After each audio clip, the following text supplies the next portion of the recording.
All right, coming to the stage right now, another very funny guy, friend of mine. Put your hands together for Elliott Doolittle, everybody.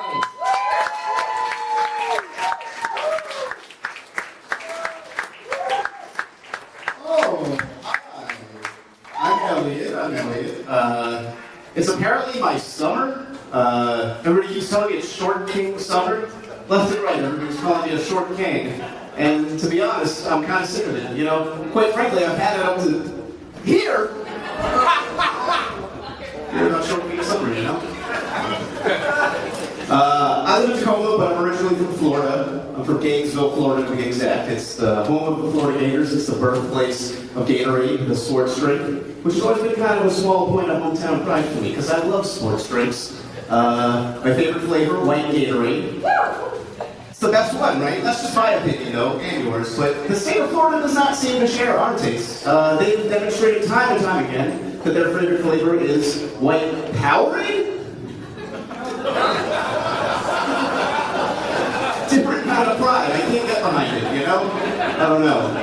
Florida's got kind of a bad reputation, though. Anytime somebody from out here figures out that's where I'm from, they ask me if it was weird growing up there. And I don't think so. I mean, maybe a little bit. Like, here's an example. After that big tragedy in 2001, I was in high school. And the next day, half the school didn't show up out of mourning, you know? And those of us who were there, we're really sullen, we're flying the flag at half-mast. It was a dark day, you know? And you might be thinking to yourself, what's so weird about that? 9/11 shocked the whole world. I'm talking about the February 18th, 2001 tragic death of Dale Earnhardt at the Daytona 500. We'll never forget, you know? But you know, other than that, like, I don't really think it's weird growing up in Florida, you know? I feel like all of us have had pretty similar childhood experiences, you know, no matter where we're from. Like, here's an example. I'm sure we've all been here. I'm sure we've got something similar. Like, you know, take for instance, it's summer break. You know, you're a kid and you're excited to ride your bike over to your neighborhood friend's house. You know, we've all been there, right? So you ride your bike to his house, you get there, you find him sitting on his bedroom floor. He's just got home from the beach. And he's sitting there peeling all of the sunburned skin off of his back and collecting it in a mason jar. And you're like, wow, man, is that all of your skin? Because it's a really big jar. He's already got it full to the top, you know? And he's just like, yeah, that's all my skin. Well, some of it's my sister's. And then he reaches into the jar, he pulls out the biggest piece he can find, he holds it up to his face real close, and he sucks some of it. He says, yeah, that piece belongs to my sister. We've all been there, right? That's not weird. Okay, well, looking back, that kid was a little bit weird, but it's not his fault, okay? He had it rough growing up. Like, his parents were Wiccan, like, you know, into witchcraft and stuff. And so it wasn't easy for him. And, like, me and that guy, we were little troublemakers, too. So, like, every time we hang out, like, we're always getting into something. I'm getting home, sent home to my parents, and I'll be in trouble with them, you know? But he had it worse, because he'd be stuck at home with his 2 witch moms. And he'd be in double toilet trouble. It was tough for that kid. Yeah, but anyways, like I was saying, you know, growing up in Florida is the same as growing up anywhere else. Like, here's another example. I'm sure we've all been here. It's the weekend. You're a kid. Your dad decides to take you to McDonald's. Get you a Happy Meal. You know, as a treat. We've all been there, right? Yeah.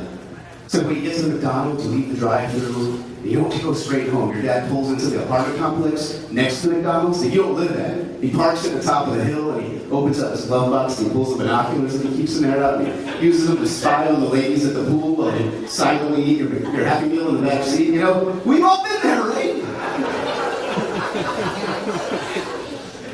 I mean, I don't know. I guess looking back, a little bit awkward at the time. But hey, now I'm 37 and I keep binoculars in my car too. It's not weird, because Happy Meals are for kids. Sometimes daddy needs a treat. And I don't have kids, but why should I let that stop me from becoming my father?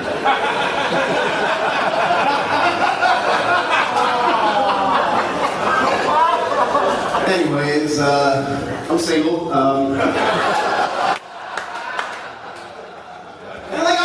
Apps, you know, I was on Tinder for a while, but I'm not using it anymore. It's just too frustrating, you know. And I know there's other apps out there that I could be using. Like all my friends back home, down south, they keep telling me to try this one now. What's the name of it? Ancestry.com, I think. But that's not for me, you know? I prefer to do things the old-fashioned way, which is not without its own frustrations. A few weeks back, I asked a girl out in person, and she told me she didn't want to go out with me. Because even though I was taller than her, it felt like I was shorter. She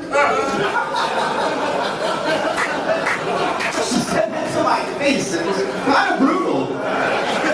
But I think she had a point. You know, I think she was right, because I've never felt smaller than in that moment.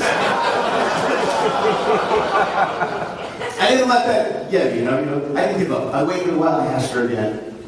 This time she actually said yes. And I'm happy to say we went on our first date just a few nights ago. Thank you. And you could say I knocked it out of the park on this date because after dinner, we skipped first, second, and third base. Ooh. She told me to go straight home. I spent a lot of time at home, actually.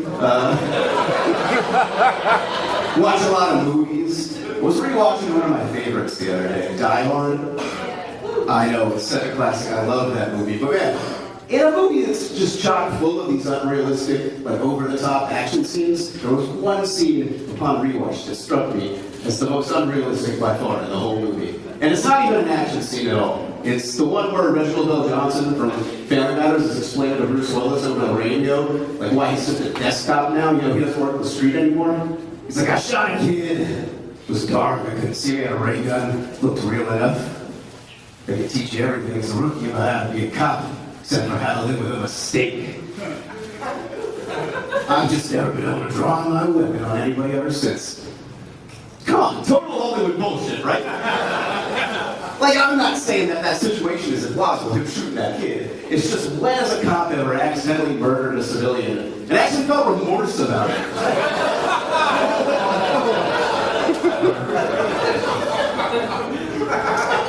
Anyway, I'm kind of like a word nerd, you know, I'm into English. And so I got this daily calendar that kind of you flip off every day. And this one's a fun one, it's a vocabulary calendar. So every day of the week, I get a new vocabulary word. Well, sometimes it's one I already know, or sometimes it's one that I thought I knew, but I've been using it incorrectly. So the past 3 days, the words I got were apotheosis, penultimate, and defenestrate.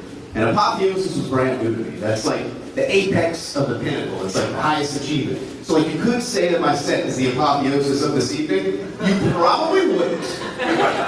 But you could. But like penultimate, that one got me because that's something I've been using wrong for years. Like, if you were anything like me, you knew I just thought that penultimate was a fancier way to say ultimate. And like, let me tell you, if that's what you thought, then take everything that you thought you knew about penultimate and defenestrate it.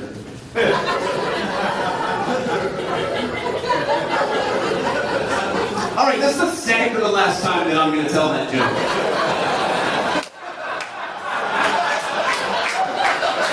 Anyways, you guys have been great. It's actually my birthday today, and it was the best